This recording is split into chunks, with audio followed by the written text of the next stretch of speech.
Hello everyone.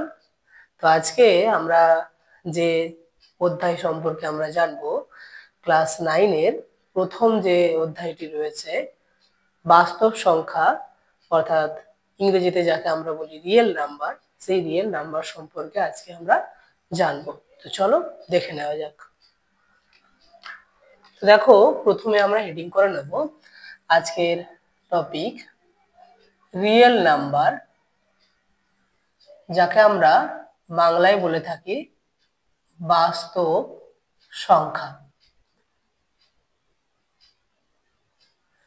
আমরা এই অধ্যায়ে বাস্তব সংখ্যা কত রকম হয় বা বাস্তব সংখ্যার কি কি প্রকারভেদ রয়েছে, বাস্তব সংখ্যাকে আমরা কিভাবে একটা বাস্তব সংখ্যার সাথে আরেকটা অন্য বাস্তব সংখ্যার যোগ বিয়োগ গুণ ভাগ করতে পারি, একটা বাস্তব সংখ্যাকে কিভাবে আমরা সংখ্যা রেখায় প্রকাশ করতে পারি, এই প্রত্যেকটা বিষয় সম্পর্কে আজকে আমরা জানবো এই অধ্যায়ে।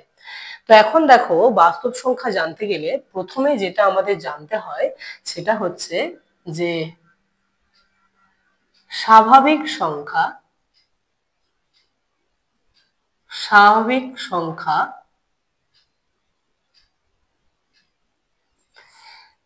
তোমরা অবশ্যই এটার ইংরেজিটাও মনে রাখবে, তাতে তোমাদেরই সুবিধা হবে। ন্যাচারাল নাম্বার, স্বাভাবিক সংখ্যা বা ন্যাচারাল নাম্বার। তো দেখো, এখন এই ন্যাচারাল নাম্বার, দেখো প্রথম অক্ষর আছে ছোট হাতের, প্রথম অক্ষর যেটা আছে বড় হাতের এন। তো এই বড় হাতের এন দিয়ে আমরা স্বাভাবিক সংখ্যাকে সাধারণত প্রকাশ করে থাকি। অর্থাৎ আগামী দিনে যখনই আমরা বড় হাতের এন বলবো, তখন কিন্তু তোমাদের বুঝে নিতে হবে যে আমি স্বাভাবিক সংখ্যার কথা বলতে চাইছি। তো দেখো, এই স্বাভাবিক সংখ্যা বা ন্যাচারাল নাম্বার কোন সংখ্যাগুলোকে বলা হয় না, সেটা হচ্ছে 1, 2, 3, 4, 5 এভাবে ডট ডট ডট। অর্থাৎ এই যে আমি লিখলাম 1, 2, 3, 4, 5, এভাবে কিন্তু অসীম দূরত্ব পর্যন্ত এটা চলতে থাকবে। অসীম বলতে যার কোনো সীমা নেই, যার কোনো শেষ নেই, মানে এটা অসীম দূরত্ব পর্যন্ত চলতেই থাকবে। কিন্তু তোমাদের আমি একটা মজার জিনিস শিখিয়ে রাখি, যদি কখনো প্রশ্ন ওঠে বা যদি কারো মনে ডাউট আসে যে স্যার এই যে 1, 2, 3, 4, 5 এভাবে ডট ডট করে কত দূর অব্দি যেতে পারে, এই সংখ্যার শেষটা কোথায়, এটা কি আমরা কোনোভাবে জানতে পারি? অবশ্যই আমরা শেষটা জানতে পারি না, কিন্তু আমরা শেষটাকে একটা নতুন নামে ডেকে থাকি, যেটাকে আমরা বলি ইনফিনিটি। বাংলায় আমরা বলে থাকি অসীম, যেটার সিম্বলটা হচ্ছে ঠিক এরকম, এভাবে একে তোমরা দেখাতে পারবে ইনফিনিটি। তবে ক্লাস 9 এর বেসে তোমরা জাস্ট বলবে যে এখানে 1, 2, 3, 4, 5 থেকে স্টার্ট করে একবারে অসীম দূরত্ব পর্যন্ত বিস্তৃত থাকবে। তোমরা কিন্তু কেউ বলবে না যে এটার শেষ হচ্ছে ইনফিনিটি বা অসীম। ওকে, তো এবার দেখো আমরা যেটা জানবো সেটা হচ্ছে যে স্বাভাবিক সংখ্যার পর আমরা জানবো পূর্ণ সংখ্যা। পূর্ণ সংখ্যা, যাকে আমরা ইংরেজিতে বলে থাকি হোল নাম্বার। তোমরা ইংরেজিটা চাইলে স্কিপ করতে পারো, তবে আমি বলবো মনে রাখাটা ভালোই হবে তোমার আগামী দিনের জন্য। তো দেখো, এখন যেটা হোল নাম্বারের যেটা প্রথম অক্ষর ডাব্লিউ, তো বড় হাতের ডাব্লিউ দিয়ে আমরা এই পূর্ণ সংখ্যাকে সূচিত করে থাকি। এখন এই পূর্ণ সংখ্যা কি কি রয়েছে?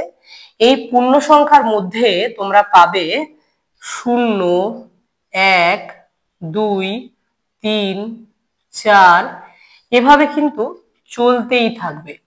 কত দূর অবধি? অবশ্যই ক্লাস 9 এর স্ট্যান্ডার্ড অনুযায়ী তোমরা বলতে পারো এটা অসীম দূরত্ব পর্যন্ত চলবে।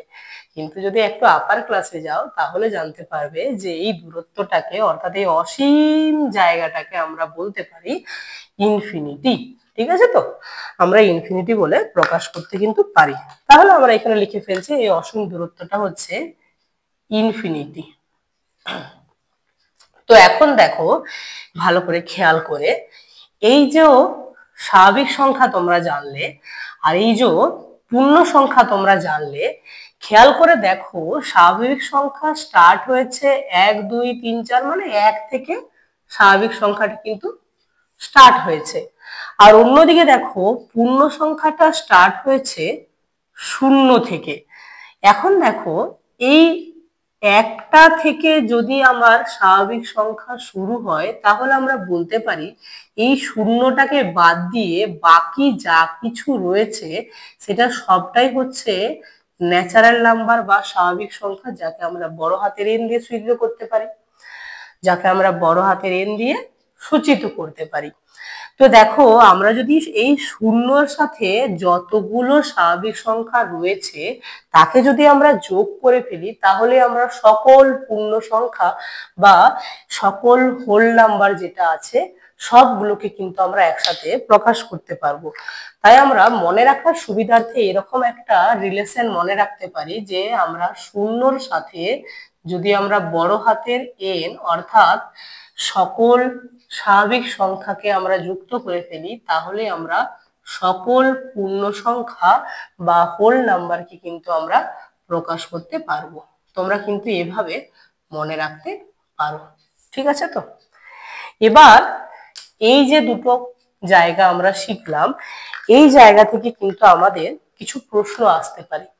তো ঠিক কি কি প্রশ্ন আসতে পারে না, এখান থেকে আমরা প্রশ্ন আসতে পারে যে দেখো অনেকবারই পরীক্ষায় আসে যে এই শূন্যকে স্বাভাবিক সংখ্যা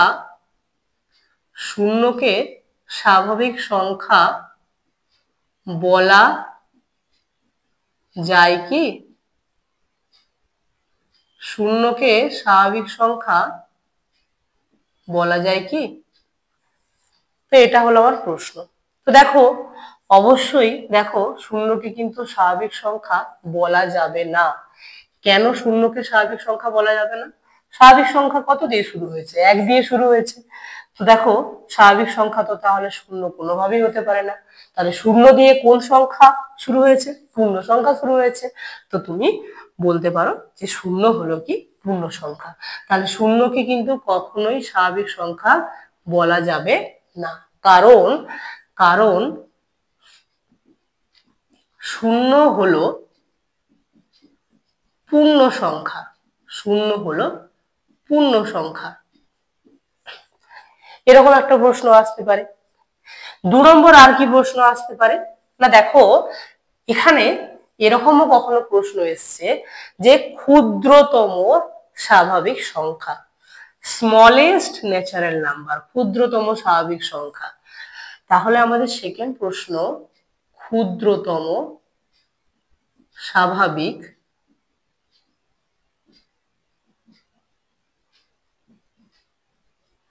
সংখ্যা।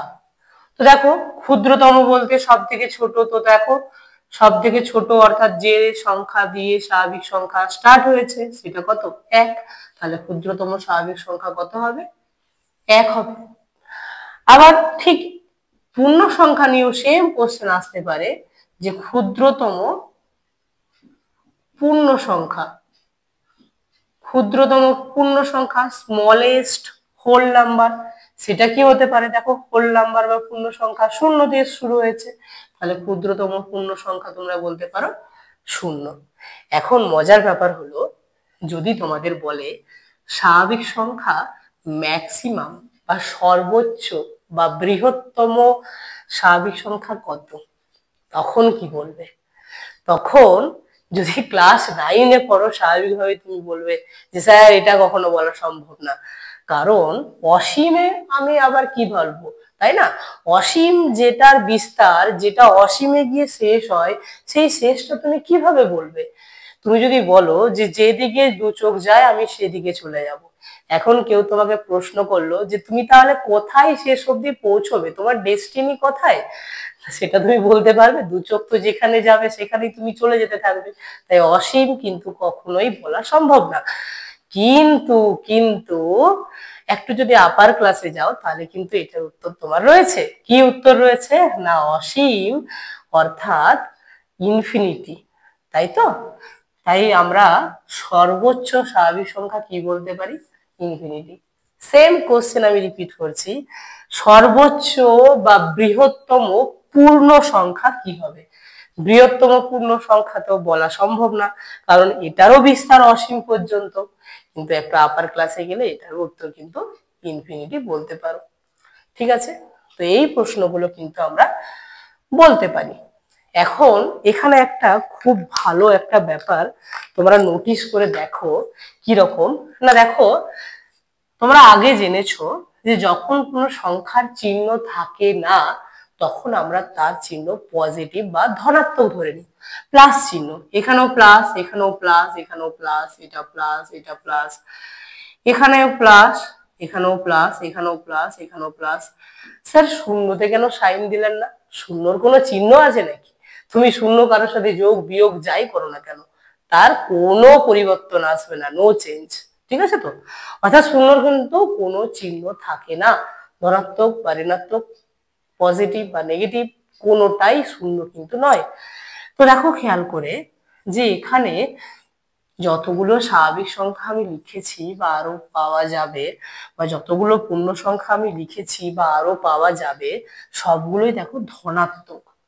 তার মানে আমরা স্বাভাবিক সংখ্যা বা পূর্ণ সংখ্যার মধ্যে একটা মিল পেয়েছি। সেটা কি না, যত স্বাভাবিক সংখ্যা বা যত পূর্ণ সংখ্যা রয়েছে সবাই কিন্তু ধনাত্মক, অর্থাৎ পজিটিভ হবে, প্লাস চিহ্নযুক্ত সংখ্যা হবে, কেউ কিন্তু ঋণাত্মক হবে না। ঠিক আছে তো, এবার আমরা জানবো যে এই যে স্বাভাবিক সংখ্যা বা এই যে পূর্ণ সংখ্যা, তাদের যদি পরস্পরের যোগ করা হয় বা তাদের যদি পরস্পরের বিয়োগ গুণ ভাগ করা হয়, তাহলে আমরা সেক্ষেত্রে উত্তর হিসেবে কি ধরনের সংখ্যা পাবো সেটা আমরা এবার জানবো। তো চলো দেখে নেওয়া যাক। তো চলো এবার আমরা দেখে নিই যে দুটি স্বাভাবিক সংখ্যার যোগ করলে সেই যোগফল কি হতে পারে। তো এখন আমাদের টপিক দুটি স্বাভাবিক সংখ্যার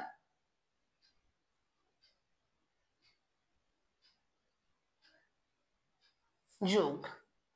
তো দেখো আমরা তাহলে এখন দুটো স্বাভাবিক সংখ্যা নিয়ে ফেলি। ঠিক আছে তো, যে কোনো দুটো স্বাভাবিক সংখ্যা তোমরাই বলো।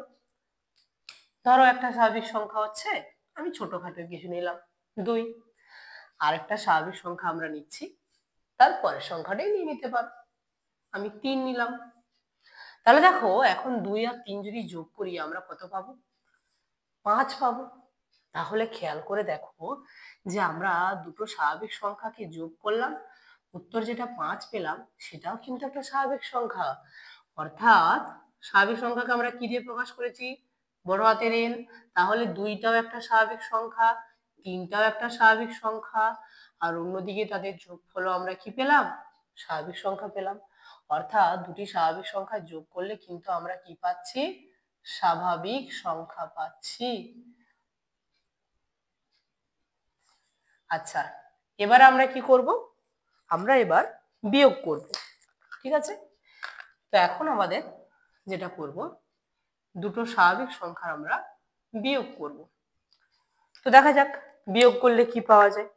তো চলো দেখো, আমরা যদি একটা স্বাভাবিক সংখ্যা নিলাম 5, আর একটা স্বাভাবিক সংখ্যা নিচ্ছি ধরে নাও 3। এখন যদি তুমি 5 থেকে 3 বিয়োগ করো আমরা 2 পাবো। আমরা জানি 5 একটা স্বাভাবিক সংখ্যা, 3 একটা স্বাভাবিক সংখ্যা, তাদের বিয়োগ করলাম পেলাম 2, 2ও কিন্তু একটা স্বাভাবিক সংখ্যা। এখন প্রশ্ন, স্যার আপনি তো বড় থেকে ছোট এরকম কেন লিখলেন? 3 - 5ও তো লিখতে পারতেন। হ্যাঁ লিখবো তো, একটু আগে আমি বড় থেকে ছোট করলাম, কারণ আমরা ছোট থেকে শিখে আসছি না যে বড় সংখ্যা থেকে ছোট সংখ্যা বিয়োগ করলে বা বিয়োগ করতে হয়, এই ব্যাপারটা তো আমরা ছোট থেকে শিখে আসছি, বড় থেকে ছোট সবসময় বিয়োগ যায়। কিন্তু এখন ধরো আমি ছোট থেকে বড় বিয়োগ করলাম। এখন তোমরা বীজগণিত চলে এলো, দেখো বীজগণিতে সবাই শিখেছো যে একটা ছোট থেকে যখন বড় সংখ্যা বিয়োগ করছি তখন নিয়মটা একটু অন্যরকমই হয়। যাই হোক, এই উত্তরটা হবে -2, কারণ দেখো বড় সংখ্যা আছে তার চিহ্ন মাইনাস, তো আমার অ্যান্সারে যেটা আসবে তার চিহ্ন মাইনাস হবে। তো স্বাভাবিকভাবেই 3 দেখো একটা কিন্তু ন্যাচারাল নাম্বার। 5ও দেখো একটা ন্যাচারাল নাম্বার বা স্বাভাবিক সংখ্যা। 3 আর 5 দুটোই হচ্ছে ন্যাচারাল নাম্বার বা স্বাভাবিক সংখ্যা। কিন্তু -2 এটা একটা ঋণাত্মক সংখ্যা। আর আমরা তো এইমাত্র দেখলাম যে স্বাভাবিক সংখ্যা সবসময় ধনাত্মক হবে, ঋণাত্মক তো হবে না। তাহলে এটা কি স্বাভাবিক সংখ্যা হলো? এটা কিন্তু স্বাভাবিক সংখ্যা হলো না। অর্থাৎ দুটো স্বাভাবিক সংখ্যার বিয়োগফল আমরা কি সব সময় পেলাম? এক্ষেত্রে তো পেয়ে গেলাম, কিন্তু এক্ষেত্রে কি পেলাম? পেলাম না। তাই আমরা যেমন বলতে পারি যে দুটো স্বাভাবিক সংখ্যা যোগ করলে সর্বদাই স্বাভাবিক সংখ্যা পাবো, কিন্তু এক্ষেত্রে আমরা বলতে পারবো না যে দুটো স্বাভাবিক সংখ্যার বিয়োগ করলে সর্বদাই স্বাভাবিক সংখ্যা পাবো। এটা আমরা বলতে পারবো না। যোগফল সর্বদা স্বাভাবিক সংখ্যা হবে, কিন্তু বিয়োগফল যে সর্বদাই স্বাভাবিক সংখ্যা হবে এটা কিন্তু আমরা কখনোই বলতে পারি না। ঠিক আছে তো? তাহলে এবার আমরা একটা গুণফল দেখে নিই, তাই তো? দুটো স্বাভাবিক সংখ্যার আমরা গুণফল দেখে নিই এবার। দেখো, আমরা এবার দুটো স্বাভাবিক সংখ্যার গুণফল দেখে নেব। তো ধরে নাও একটা স্বাভাবিক সংখ্যা হচ্ছে 2, তার সাথে আরেকটা আমি স্বাভাবিক সংখ্যা গুণ করলাম 3, গুণফল হবে 6। তো দেখো 2ও একটা স্বাভাবিক সংখ্যা, 3ও একটা স্বাভাবিক সংখ্যা, আর তাদের গুণফল আমরা কি পেলাম? 6, যেটা একটা স্বাভাবিক সংখ্যা। তাহলে দুটো স্বাভাবিক সংখ্যার গুণফল কিন্তু আমরা দেখলাম সর্বদাই স্বাভাবিক সংখ্যা পাচ্ছি। তাহলে গুণের ক্ষেত্রেও কিন্তু আমরা বলতে পারি যে দুটি স্বাভাবিক সংখ্যার গুণফল সর্বদাই কিন্তু স্বাভাবিক সংখ্যা হবে। এবার আমরা ভাগফল দেখে নেব, ঠিক আছে তো? ভাগফল দেখে নেওয়া যাক। যখন আমরা ভাগ দেখব, তো চলো প্রথমে একটা স্বাভাবিক সংখ্যা নিলাম 10, তাকে আমরা ভাগ করছি 5 দিয়ে। 10কে যদি 5 দিয়ে ভাগ করি আমরা পাবো 2। স্যার অন্য কিছু দিতেও তো পারতেন, 5 ভাজিত 3। এগুলো একটু অদ্ভুত হয়ে যাচ্ছে না? ভাগ করা একটু টিপিক্যাল হয়ে যাবে, দশমিক দিতে হবে, দশমিক দিয়ে ভাগটা মেলাতে হবে। সহজে যেটা মিলে যায় সেটাই আমি নিলাম। তবে হ্যাঁ, আমি তোমাদের ইচ্ছাও পূরণ করব। আমি যেমন সবগুলো 3, 5 এরকম ভাবে নিচ্ছি, তো 5, 3-এর আমি ভাগফলটাও দেখাবো। ঠিক আছে তো? তো দেখো, 10 একটা স্বাভাবিক সংখ্যা, 5ও একটা স্বাভাবিক সংখ্যা, 2ও একটা স্বাভাবিক সংখ্যা। তাহলে ভাগফল তো আমি পেলাম দুটো স্বাভাবিক সংখ্যার ভাগফল, স্বাভাবিক সংখ্যা পেলাম। কিন্তু আরেকটা দেখো ভাগফল দেখাচ্ছি, 5 ভাজিত 3। 5কে যদি 3 দিয়ে ভাগ করো, দেখো তো কি আসে। 3 দিয়ে 5কে ভাগ করো, 3 1-কে 3, ভাগশেষ 2, আবার দশমিক দাও, তাতে করে 20 হবে। 3 6 18, দেখো বিয়োগফল আসলো 2, আবার হবে। এভাবে 6 6 6 করে চলতেই থাকবে। এই যে 1.66 করে আমি একটা অনবরত চলতে থাকা একটা সংখ্যা পেলাম। যাই হোক, এটা তো একটা দশমিক সংখ্যা। আর আমরা কি দেখলাম একটু আগে যে স্বাভাবিক সংখ্যায় কোথাও দশমিক সংখ্যা ছিল বলে? তা তো ছিল না, সবাই একটা গোটা গোটা সংখ্যা ছিল, 1 2 3 4 5 6 7 8। কোথাও ছিল 1.1 1.2 1.3, এরকম কোনো দশমিক সংখ্যার গল্প আমরা পাইনি। অর্থাৎ এখানে এটা 5 একটা স্বাভাবিক সংখ্যা, 3 একটা স্বাভাবিক সংখ্যা, কিন্তু 1.66 কিন্তু স্বাভাবিক সংখ্যা নয়। অর্থাৎ দুটো স্বাভাবিক সংখ্যার ভাগফল যে সব সময় সর্বদাই যে স্বাভাবিক সংখ্যা হবে তার কিন্তু কোনো মানে নেই। তাহলে এক্ষেত্রে আমরা বলবো যে দুটি স্বাভাবিক সংখ্যার ভাগফল সর্বদা নাও হতে পারে। ঠিক একই রকম ভাবে বিয়োগফলও কিন্তু সর্বদা নাও হতে পারে। সো আফটার অল আমরা বলতে পারি যে কোন কোন ক্ষেত্রে সর্বদাই স্বাভাবিক সংখ্যা আসবে আর কোন কোন ক্ষেত্রে সর্বদাই স্বাভাবিক সংখ্যা আসবে না। সেটা হলো, যখন তুমি যোগ করবে তখন সর্বদাই তুমি স্বাভাবিক সংখ্যা পাবে। যখন তুমি দুটো স্বাভাবিক সংখ্যার গুণ করবে তখন সর্বদাই তুমি স্বাভাবিক সংখ্যা পাবে। কিন্তু যখন তুমি দুটো স্বাভাবিক সংখ্যার বিয়োগ করবে তখন সর্বদা স্বাভাবিক সংখ্যা নাও পেতে পারো, বা যখন তুমি দুটো স্বাভাবিক সংখ্যার ভাগ করবে তখনও তুমি কিন্তু সর্বদা স্বাভাবিক সংখ্যা নাও পেতে পারো। ঠিক আছে, তো এই বক্স গুলো হচ্ছে সর্বদা নাও পেতে পারো, আর এই গোল সার্কেল যেগুলো আছে সেক্ষেত্রে সর্বদাই তুমি পাবে একটা স্বাভাবিক সংখ্যা। ঠিক আছে, তো এই সেম জিনিস আমরা পূর্ণ সংখ্যা বা হোল নাম্বারের ক্ষেত্রেও দেখে নেব। চলো দেখে নেওয়া যাক। তাহলে এবার আমরা দেখে নেব যে দুটি পূর্ণ সংখ্যা অর্থাৎ হোল নাম্বারে যোগ গুণ ভাগ বিয়োগে আমরা কি পেতে পারি। সো দুটি পূর্ণ সংখ্যার যোগফল আমরা দেখব কি পাবো, বিয়োগফল আমরা দেখব কি পাবো, গুণফল আমরা দেখব কি পাওয়া যায়, একই রকম ভাবে ভাগফল আমরা দেখব কি পাওয়া যায়। তবে তোমাদের এটুকু বলতে পারি যে যোগফল গুণফল ভাগফল যাই করো না কেন, এই পূর্ণ সংখ্যার কাহানি গল্পটাও কিন্তু অনেকটা ওই স্বাভাবিক সংখ্যা বা ন্যাচারাল নাম্বারের মতনই, আলাদা একেবারেই নেই, একই জিনিস। কতটুকুই বা পার্থক্য রয়েছে স্বাভাবিক সংখ্যা আর পূর্ণ সংখ্যার মধ্যে, সেই তো একটা শূন্যের ব্যাপার। আবার শূন্য দেখো এমন একটা ব্যাপার কারোর সাথে মিশলে ধরতেই পারবে না যে মিশেছে।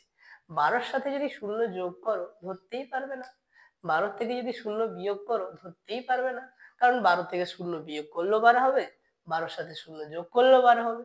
হ্যাঁ, শুধু একটা শূন্যের পার্থক্য। তো দেখো তাতে কি আর বদল আসে? আসবে না। তো দেখো, যাই হোক তবু আমরা দেখে নিই যে দুটি পূর্ণ সংখ্যার যোগফল কি হতে পারে। তো চলো একটা পূর্ণ সংখ্যা নিয়ে ফেলি আমরা 0, আর একটা পূর্ণ সংখ্যা নিয়ে ফেলি 2, যোগফল আসবে 2। তাহলে 0 একটা হোল নাম্বার বা পূর্ণ সংখ্যা, পূর্ণ সংখ্যাকে আমরা একটু আগেই দেখলাম ডাব্লিউ দিয়ে প্রকাশ করা হয়, তাহলে 2ও একটা হোল নাম্বার, এখানে 2টা অবশ্যই একটা হোল নাম্বার। তো দেখলাম আমরা যে দুটো পূর্ণ সংখ্যার যোগফল কিন্তু সর্বদাই পূর্ণ সংখ্যা হচ্ছে। ঠিক আছে, আবার একই রকম ভাবে বিয়োগফল দেখা যাক কি হতে পারে। আমরা যদি 12 মাইনাস 0 করি তাতে আমরা পাবো 12, কিন্তু যদি আমরা 0 মাইনাস 12 করি তাতে করে আমরা পাবো -12। দেখো এক্ষেত্রে 12 একটা হোল নাম্বার, 0 একটা হোল নাম্বার, 12 একটা হোল নাম্বার, কিন্তু এখানে দেখো 0 হোল নাম্বার, 12 হোল নাম্বার, কিন্তু -12 এটা তো হোল নাম্বার না, কারণ -12 একটা ঋণাত্মক, আর হোল নাম্বার বা পূর্ণ সংখ্যা কখনো ঋণাত্মক হতে পারে না, তাই না? আমি দেখালাম একটু আগে। তাই -12 তো ঋণাত্মক না, তাই আমরা কিন্তু বলতে পারবো না যে বিয়োগফল সর্বদাই একটা পূর্ণ সংখ্যা আসবে, সর্বদাই যে আসবে বলতে পারবো না। হ্যাঁ, মাঝে মাঝে হতেই পারে, কিছু কিছু ক্ষেত্রে হবে, কিছু কিছু ক্ষেত্রে হবে না, কিন্তু অলওয়েজ কথাটা আমরা এখানে ইউজ করতে পারবো না, সর্বদা নয়। ঠিক আছে, তো এবার গুণফল দেখা যাক। ধরো 5-এর সাথে তুমি গুণ করলে 0, উত্তর পাবে 0। বা আরো যদি অন্য কোনো উদাহরণ নাও তাতেও একই ব্যাপার আসবে। ঠিক আছে, তো দেখো এখানে 5 একটা হোল নাম্বার, 0 একটা হোল নাম্বার, আর 0 একটা হোল নাম্বার, তাহলে এখানেও দেখছো যে সর্বদাই কিন্তু গুণফলে আমরা পূর্ণ সংখ্যা পাচ্ছি। আমি এখানে শূন্যটাই সবসময় নিচ্ছি কেন প্রশ্ন করতে পারো। তো শূন্যটা নেওয়ার কারণ হলো যে শূন্যতে পূর্ণ সংখ্যার কে চেনার একটা বিশেষ উপায়, তাই না? শূন্য দিয়েই তো পূর্ণ সংখ্যাকে চিনতে পারি, পূর্ণ সংখ্যাটা 0 দিয়ে শুরু হচ্ছে, স্বাভাবিক সংখ্যাটা 0 দিয়ে শুরু হয়নি, তাই জন্য আমি বারবার শূন্যটা নিচ্ছি। তোমরা শূন্য ছাড়া অন্য কিছু নিয়ে দেখতে পারো, তাতে করে আলাদা কিছু আসবে না, একই ব্যাপার আসবে। সেই যোগফল দেখবে সর্বদাই পূর্ণ সংখ্যা আসছে, আর গুণফলও দেখবে সর্বদা পূর্ণ সংখ্যা আসছে, কিন্তু একটু এক্সেপশন বা ব্যতিক্রম দেখা যাবে কিন্তু বিয়োগফলের ক্ষেত্রে, সেটা কি সর্বদা হবে না। অর্থাৎ আমি হবে না একবারেই বলছি না, কিছু ক্ষেত্রে হবে, কিছু ক্ষেত্রে হবে না। যে ক্ষেত্রে এরকম কিছু ব্যাপার চলে আসে সেক্ষেত্রে তো আমরা অলওয়েজ বা সর্বদা বলতে পারি না, তাই না? সেই জন্য তো চলো এবার আমরা দেখবো ভাগফল। তো দেখো, তুমি যদি 5কে 0 দিয়ে ভাগ করো, হে বাবা, 0 দিয়ে আবার কাউকে ভাগ করা যায় নাকি? দেখেছো কোনোদিন এরকম ভাবে আমি 0 দিয়ে কাউকে ভাগ করছি? এ বাবা, এটা তো সম্ভবই না, অসম্ভব। হ্যাঁ, যার ভাগফল করাই তো আমার সম্ভব আসবে না, ভাগফল তো আসবেই না, এটা একটা অসংজ্ঞাত, একে বলতে পারো অসংজ্ঞাত বা আনডিফাইন্ড বলতে পারো। এটা তো সম্ভব নয়, ইম্পসিবল, তাই না? আর অন্যদিকে তুমি যদি 0কে 5 দিয়ে ভাগ করো, হ্যাঁ এটা সম্ভব। 0কে কিন্তু আমরা 5 দিয়ে ভাগ করতেই পারি, একটু বোকা বোকা ভাগ, কিন্তু বলতে পারি 5 শূন্যই 0। ভাগফল আমরা কত পেয়েছি? 0। তাহলে দেখো, 0 একটা স্বাভাবিক, সরি সরি সরি 0 একটা পূর্ণ সংখ্যা, 5 একটা পূর্ণ সংখ্যা, আর এই 0 একটা পূর্ণ সংখ্যা। তো কিছু ক্ষেত্রে আমরা ভাগফল পেলাম পূর্ণ সংখ্যা, আবার কিছু ক্ষেত্রে পেলাম না। তাই ভাগফলও কিন্তু আমরা বলতে পারি যে সর্বদাই যে হবে ভাগফল একটা পূর্ণ সংখ্যা, এটা কিন্তু বলা যাবে না। কিছু ক্ষেত্রে হতেও পারে, কিছু ক্ষেত্রে নাও হতে পারে। তাহলে আমরা একটা কনক্লুশনে আসতে পারি যে দুটি পূর্ণ সংখ্যার যোগফলের ক্ষেত্রেও সর্বদা পূর্ণ সংখ্যা পাবো, গুণফলের ক্ষেত্রেও সর্বদা পূর্ণ সংখ্যা পাবো, কিন্তু বিয়োগফলের ক্ষেত্রে সর্বদা পূর্ণ সংখ্যা নাও পেতে পারি, আবার ভাগফলের ক্ষেত্রেও সর্বদা পূর্ণ সংখ্যা নাও পেতে পারি। বক্সগুলো সর্বদা নাও পেতে পারি, মানে কখনো পূর্ণ সংখ্যা হবে, কখনো হবে না। কিন্তু অন্যদিকে এই যোগফল আর গুণফল, এগুলো কিন্তু আমরা, যেগুলো সার্কেল করা আছে, সর্বদাই কিন্তু আমরা পূর্ণ সংখ্যা পাবো। ঠিক আছে তো? ওকে। তো এর পরবর্তী ক্লাসে আমরা জানবো অখণ্ড সংখ্যা বা ইন্টিজার কি, সেই সংখ্যা কি কি রয়েছে, সেই সংখ্যা কত প্রকার, সেই রকম দুটো সংখ্যা যোগ বিয়োগ গুণ ভাগ, এই সব কিছু সম্পর্কে আমরা জানবো। আজকের মতো বাই, দেখা হচ্ছে পরবর্তী ক্লাসে। ওকে।